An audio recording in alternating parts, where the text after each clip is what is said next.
Hello everyone, welcome back to chemistry 27। तो बच्चों, हम 12th स्टैंडर्ड का जो चैप्टर पढ़ रहे थे सॉल्यूशन, उसका आज एक बहुत ही important topic ideal and non ideal solution, जिसके अंदर positive and negative deviation with a graph मैं आपके साथ आज एक्सप्लेन करूँगी। और इस वीडियो में वो सारी पॉइंट्स जो कि उस पॉजिटिव और नेगेटिव डेविएशन को कॉज करते हैं उसके बारे में डिस्कशन होगा। तो इस वीडियो को एंड तक देखिए और एंड तक बने रहने से आपको इस कॉन्सेप्ट को बहुत अच्छी तरह से समझने में हेल्प मिलेगी। एज इफ कि अगर आपके एग्ज़ाम्स या फिर सिर्फ बोर्ड का ही आप पेपर दे रहे हों या फिर आप किसी कंपटीशन की तैयारी कर रहे हों, तो ये कुछ ऐसी बेसिक चीज़ें होती हैं जिनको बहुत क्लियरली समझना बहुत ज़्यादा रिक्वायर्ड है। तो I am suggesting you to connect with me till the end of this video. Let's get start. Okay बच्चों, तो आइडियल एंड नॉन आइडियल, जैसा कि इसका नाम से ही पता चल रहा है, आइडियल यानी कि एक अच्छा, और नॉन आइडियल मीन्स जो कि आइडियल नहीं हो सकता, बुरा। तो मतलब अच्छा और बुरा इन द सेंस कि यहाँ पर हम बेसिकली एक डिफरेंट टाइप्स ऑफ सॉल्यूशंस की बात कर रहे हैं जो दो टाइप के बिहेवियर शो करते हैं। ठीक है, आइडियल सॉल्यूशन वो होते हैं जो ओबे करते हैं राउल्स लॉ को over the entire range of concentration, यानी कि जो भी कंसंट्रेशन रेंज है उसमें कोई भी चेंज आ रहा है उस पर उससे कोई फ़र्क नहीं पड़ता। और इस आइडियल सॉल्यूशन के दो बहुत ही इम्पॉर्टेंट कंपोनेंट होते हैं। डेल्टा एच मैक्स ज़ीरो होता है और डेल्टा वी भी मैक्स ज़ीरो होता है। अब ये चीज़ क्या है भाई, ये एंथैल्पी है और ये वॉल्यूम है। इसका मतलब ये होता है कि इसके अंदर जब कंपोनेंट, जो दो तरह के कंपोनेंट को आप आपस में मिक्स करते हैं, तो उसके अंदर कोई भी ना ही हीट एब्जॉर्ब हो रही है और ना ही हीट एवॉल्व हो रही है। और वहाँ पे डेल्टा एच यानी डेल्टा एच जो एंथैल्पी है, जो एनर्जी चेंज है, वो क्या है, ज़ीरो है। ठीक है, और डेल्टा वी भी ज़ीरो होता है आइडियल सॉल्यूशन में। इसका मतलब ये होता है कि जो सम होता है दोनों कंपोनेंट का, वॉल्यूम, जो सम होता है वॉल्यूम का, दोनों कंपोनेंट का, volume of solution would be equal to the sum of volume of two components, यानी कि दोनों कंपोनेंट के सम के बराबर सॉल्यूशन का वॉल्यूम होता है। तो इस तरह से ये आइडियल सॉल्यूशन होते हैं। अब आपके पास जब एग्जाम्पल में नॉन आइडियल सॉल्यूशन आएंगे, तो भाई नॉन आइडियल सॉल्यूशन वो होते हैं जो कि राउल्स लॉ को फॉलो नहीं करते। So simple. तो हमने पहले आइडियल सॉल्यूशन की ये बेसिक कैरेक्टरिस्टिक पढ़ी, और नॉन आइडियल सॉल्यूशन मैं आपको बता देती हूँ कि non ideal solution Raoult's law को फॉलो नहीं करते, तो उनको हम नॉन आइडियल सॉल्यूशन कहते हैं। अब ये आइडियल सॉल्यूशन जो है, इनकी जो मॉलिक्यूलर लेवल पे इनका जो अट्रैक्शन और इंटरेक्शन जो होता है, उसके बेसिस पे हम देखते हैं कि ये दो तरह का डेविएशन शो करते हैं। तो चलिए आइए उसके बारे में बात करते हैं। तो बच्चों चलिए आइए मॉलिक्यूलर लेवल पे इंटरेक्शन को समझते हैं और देखते हैं कि आइडियल बिहेवियर किस तरह से अट्रैक्शन फोर्स के थ्रू आइडियल बिहेवियर शो करते हैं। ठीक है, तो यहाँ पे हमने दो कंटेनर्स लिए हुए हैं। बहुत सिंपल तरीके से समझने की कोशिश करिएगा। ये दो कंटेनर्स हैं और इन दोनों कंटेनर में प्योर कंपोनेंट है। प्योर कंपोनेंट मतलब अभी इनमें कुछ भी नहीं मिला है। मैं इसको ऐसे शो कर देती हूँ। ये ए है, कंपोनेंट ए, और ये क्या है आपका, कंपोनेंट बी है। मैं डिफरेंट कलर से नहीं, मैं सिर्फ शेप से थोड़ा सा अलग अलग वो कर देती हूँ। ठीक है, अब इन दोनों को हमने क्या कर दिया, मिक्स एक दूसरे कंटेनर में। तो मिक्सिंग से पहले हम ये चीज़ समझ लेते हैं कि ये जो मॉलिक्यूल्स हैं, ये समझिए ये ए और ए आपस में अट्रैक्ट कर रहे हैं, और इसमें क्या है भाई, ये बी और बी आपस में अट्रैक्ट कर रहे हैं, यानी कि बी और बी के बीच में बॉन्ड बना हुआ है और ए के बीच में बॉन्ड बना हुआ है।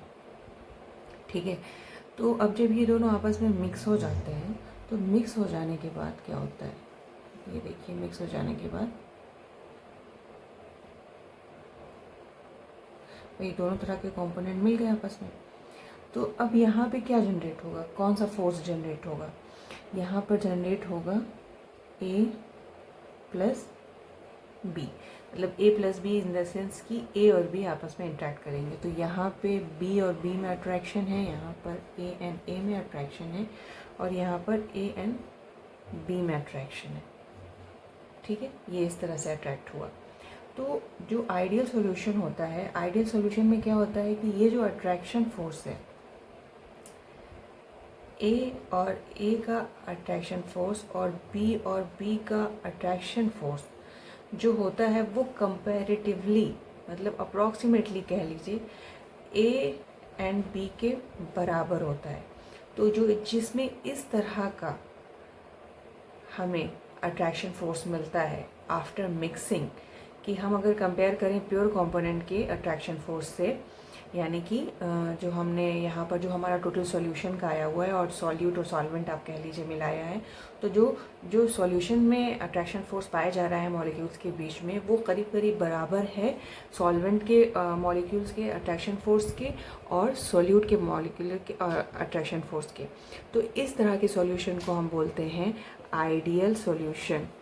ठीक है, ये आइडियल सॉल्यूशन है क्योंकि ये क्या कर रहा है, आपका राउट्स लॉ को फॉलो, ठीक है, राउट्स लॉ को फॉलो कर रहा है। तो वही हम ये बहुत रेयरली एग्जिस्ट करते हैं इस तरह के सॉल्यूशन, क्योंकि जो 100% आइडियल बिहेवियर शो करें, जो 100% राउट्स लॉ को फॉलो करें, लेकिन कुछ हद तक फॉलो करने वाले बहुत से एग्जाम्पल्स हमारे पास हैं, जैसे कि एन-हेक्सेन का सॉल्यूशन है, एन-हेप्टेन है, बेंजीन है, टोलुइन है।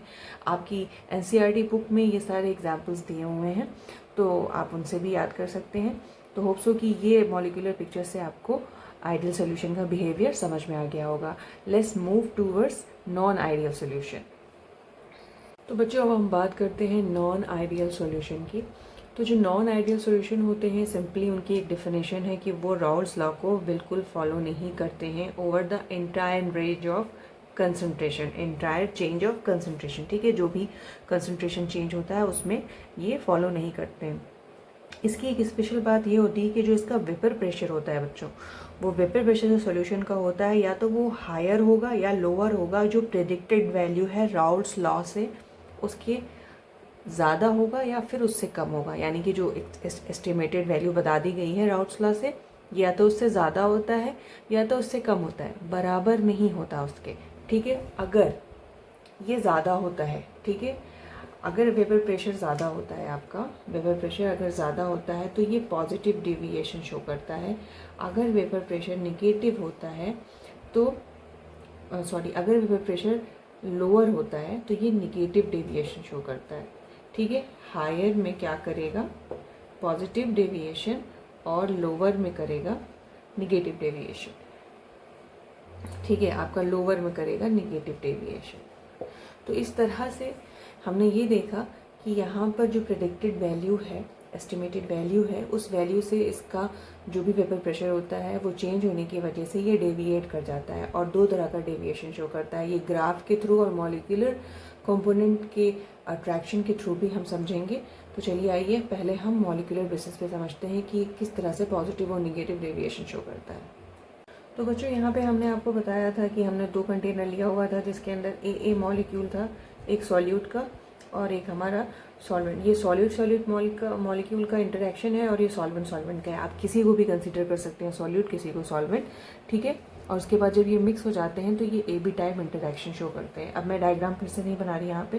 तो बच्चों होता क्या है कि ये जो ए बी का इंटरेक्शन है, जब ये इंटरेक्शन लेस होता है, किससे, ए के इंटरेक्शन से एंड बी के इंटरेक्शन से। ठीक है, इसके कंपेयर में ये इंटरेक्शन जब कम होता है तब ये पॉजिटिव डेविएशन शो करता है।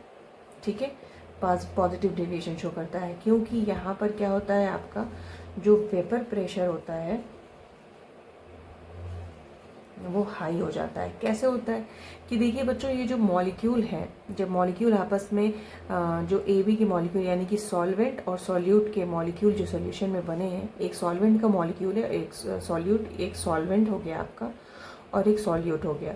तो जब इनके बीच में अट्रैक्शन नहीं है और ये क्या कहते हैं, जब एक दूसरे को अच्छे से बाइंड नहीं किए हुए हैं, तो इनको आसानी से एस्केप करने का चांस मिलता है और ये हमारे एस्केप कर जाते हैं। तो इससे क्या होता है कि ये वेपर प्रेशर को इंक्रीज कर देते हैं और वेपर प्रेशर इंक्रीज हो जाने से ये क्या हो जाता है, पॉजिटिव डेविएशन शो करता है। ठीक है, पॉजिटिव डेविएशन शो करता है। अब हम निगेटिव डेविएशन देखते हैं। निगेटिव डेविएशन भी बच्चों जस्ट इसी का वाइस वर्सा होगा। ठीक है, तो चलिए आइए निगेटिव को भी समझते हैं, फिर मैं ग्राफ के ज़रिए से आपको समझाऊंगी। तो बच्चों इसमें क्या होता है, जो निगेटिव डेविएशन होता है, तो ये जो सॉल्यूट सॉलिड या सॉल्वेंट सॉल्वेंट के बीच में अट्रैक्शन फोर्स होता है, वो फोर्स वीक होता है in comparison of A and B, यानी कि सॉल्यूट और सॉल्वेंट के मॉलिक्यूल के बीच में। तो अब जब ये दोनों अच्छी तरह से एक दूसरे से अट्रैक्टेड हैं, तो अट्रैक्टेड होने के बाद मॉलिक्यूल को एस्केप करने के लिए मतलब चांस नहीं मिलता है। जब अट्रैक्शन फोर्स ज़्यादा है तो मॉलिक्यूल्स दूर नहीं जाएंगे, फिर एस्केप कैसे करेंगे। तो इससे क्या होता है कि आपका जो वेपर प्रेशर होता है वो हो जाता है कम, और ये देता है निगेटिव डेविएशन। ठीक है, इस तरह से पॉजिटिव और निगेटिव डेविएशन होता है। आपकी बुक में बहुत से एग्जाम्पल्स भी दिए हुए हैं, उन एग्जाम्पल्स के ज़रिए से उनके बीच में जो बॉन्डिंग है उसके ज़रिए से हम समझ सकते हैं कि किस तरह से पॉजिटिव और निगेटिव डेविएशन अट्रैक्शन फोर्स के बेसिस पे काम करता है। तो चलिए आइए एक एक एग्जाम्पल भी देख लेते हैं, जिससे हमें वो कॉन्सेप्ट भी समझ में आ जाए। तो बच्चों मैंने यहाँ पर एक पॉजिटिव डेविएशन का एग्जाम्पल लिया हुआ है। ठीक है, पॉजिटिव डेविएशन का एग्जाम्पल है एथेनॉल एंड एसीटोन। एथेनॉल का जब आप स्ट्रक्चर देखेंगे तो आपको इसमें हाइड्रोजन बॉन्डिंग मिलेगी, जो कि एक वीक बॉन्ड है। ठीक है, तो जैसे ही एसीटोन इसमें शामिल होता है, इसके साथ मिक्स होता है, तो मिक्स हो जाने के बाद ये क्या कर देता है, हाइड्रोजन बॉन्ड को ब्रेक कर देता है। और हाइड्रोजन बॉन्ड ब्रेक हो जाने के बाद ये मॉलिक्यूल सेपरेट हो जाते हैं, और जब आप इनको हीट देते हो तो हीट देने के बाद भाई इनके अंदर एनर्जी आ जाती है और ये वेपर प्रेशर इंक्रीज कर देते हैं, यानी कि इनके अंदर एस्केपिंग पावर बढ़ जाती है। तो इस तरह से ये एक एग्जाम्पल है वीक बॉन्ड होने का, वीक अट्रैक्शन का। वीक अट्रैक्शन के बाद क्या होता है कि वो मॉलिक्यूल्स जो हैं आपस में अच्छी तरह से नहीं जुड़े रह पाते और एस्केप कर जाते हैं, और हमको देते हैं पॉजिटिव डेविएशन। सो गाइज यहाँ पे मैंने डायग्राम बना के रखा हुआ है एनिलीन एंड फिनॉल का। ठीक है, तो जो एनिलीन और फिनॉल है ये निगेटिव डेविएशन शो करता है। ठीक है, ये निगेटिव डेविएशन का एग्जाम्पल है, क्योंकि यहाँ पर क्या होता है, आपका वेपर प्रेशर इस सिस्टम में होता है लो। ठीक है, अब यहाँ पे आप देख रहे हैं कि यहाँ पे जो बॉन्ड पाया जा रहा है ये बहुत ही स्ट्रॉन्ग बॉन्ड है, जो कि ये लोन पेयर और हाइड्रोजन के बीच में जनरेट है। तो इस स्ट्रॉन्ग बॉन्ड होने की वजह से ये क्या होता है भाई, टूट नहीं पाता है, एक दूसरे से काफ़ी अच्छे से जुड़े हुए होते हैं, अट्रैक्टेड होते हैं, और एस्केपिंग पावर जो हो जाती है वो बहुत लो हो जाती है। तो इस तरह से इनका वेपर प्रेशर कम हो जाता है और ये निगेटिव डेविएशन शो करते हैं। तो चलिए आइए अब हम ग्राफ, जो कि मैंने आपको राउल्स लॉ का जो ग्राफ है उसकी जो ग्राफिक रिप्रेजेंटेशन है वो मैंने उस पर एक स्पेशल वीडियो बनाई है। जिन बच्चों ने नहीं देखा है वो उसको देख सकते हैं, उससे उनको और क्लियर हो जाएगा, या फिर जिन्होंने देखा है उनके लिए तो कोई बात ही नहीं। तो चलिए ये ग्राफ के थ्रू हम ये समझते हैं कि पॉजिटिव और निगेटिव डेविएशन का ग्राफ कैसा प्लॉट होता है। बच्चों यहाँ पर ये टॉपिक एंड होने वाला है, और ये ग्राफ जो मैंने आपके सामने बनाया हुआ है ये ग्राफिकल रिप्रेजेंटेशन है, जिसमें इस तरह के ग्राफ प्लॉट होते हैं। तो जो ग्राफ ए आपका यहाँ पर दिख रहा है ये आपका पॉजिटिव के लिए है, पॉजिटिव डेविएशन के लिए, और जो ग्राफ बी दिख रहा है ये आपका निगेटिव डेविएशन के लिए। ठीक है, पॉजिटिव एंड निगेटिव डेविएशन के लिए। अब हम इस ग्राफ को समझते हैं। देखिए यहाँ पर पहले मैं बता चुकी हूँ कि आपका ये काई 1 कंपोनेंट जो है धीरे धीरे करके बढ़ रहा है, और यहाँ पर काई 2 कंपोनेंट धीरे धीरे करके घटता है। ये मोल फ्रैक्शन है जो कि इंक्रीज हो रहा है और डिक्रीज हो रहा है। ठीक है, ठीक है, मोल फ्रैक्शन, हम इस साइड जा रहे हैं और इस साइड आ रहे हैं, तो दो कंपोनेंट का, कंपोनेंट ए कंपोनेंट बी, और ये टोटल हमारा क्या है, वेपर प्रेशर सॉल्यूशन का है। तो आप यहाँ पे कुछ मत आपको समझने की ज़रूरत है। ये देखिए यहाँ पे ये बात बता रहा है, ये हमें बता रहा है कि वेपर प्रेशर इंक्रीज हो रहा है इस तरफ जाने पर, लेकिन ये जो डॉटेड लाइन है बच्चों, ये डॉटेड लाइन एक्सपेक्टेड वैल्यू है, ये एक एस्टिमेटेड वैल्यू है वेपर प्रेशर की। तो आप पॉजिटिव डेविएशन में देख रहे हैं कि जो एस्टिमेटेड वैल्यू है सब एस्टिमेटेड वैल्यू से ज़्यादा वैल्यू P1 की आ रही है, एस्टिमेटेड वैल्यू से ज़्यादा P2 की आ रही है, और ओवरऑल जो सोल्यूशन है उसकी वैल्यू भी ज़्यादा आ रही है। ठीक है, एस्टिमेटेड वैल्यू से। तो जब इस तरह का ग्राफ प्लॉट होता है, एस्टिमेटेड वैल्यू ज़्यादा आती है, तो इस तरह के डेविएशन को हम पॉजिटिव कहते हैं। फिर हम निगेटिव की तरफ आते हैं। तो निगेटिव में हम देखते हैं कि ये जो हमारी एस्टिमेटेड वैल्यू है उससे हमारा बिलो में आ रहा है ग्राफ, यानी नीचे आ रहा है, यानी कि यहाँ पर वेपर प्रेशर लो है। आप हर जगह पर देख सकते हैं। ठीक है, एस्टिमेटेड वैल्यू से नीचे आ रहा है। तो इस तरह से ग्राफ प्लॉट होता है पॉजिटिव और निगेटिव डेविएशन का। होप सो आपको इस वीडियो में सारी चीज़ें समझ में आई हों, और ये बहुत ही इम्पॉर्टेंट चीज़ है, ग्राफ के थ्रू भी क्वेश्चन IIT जैम्स में या फिर नीट में या फिर नेट में और रिसर्च रिलेटेड गेट के एग्ज़ाम में क्वेश्चन ज़रूर पूछते हैं। इनसे अच्छी तरह से पढ़िए और कोई भी टर्म जो कि क्लियर ना हुआ हो तो कमेंट बॉक्स में मुझे बता सकते हैं। और वीडियो को एंड तक देखने के लिए थैंक्स और keep sharing, keep watching. See you in next video.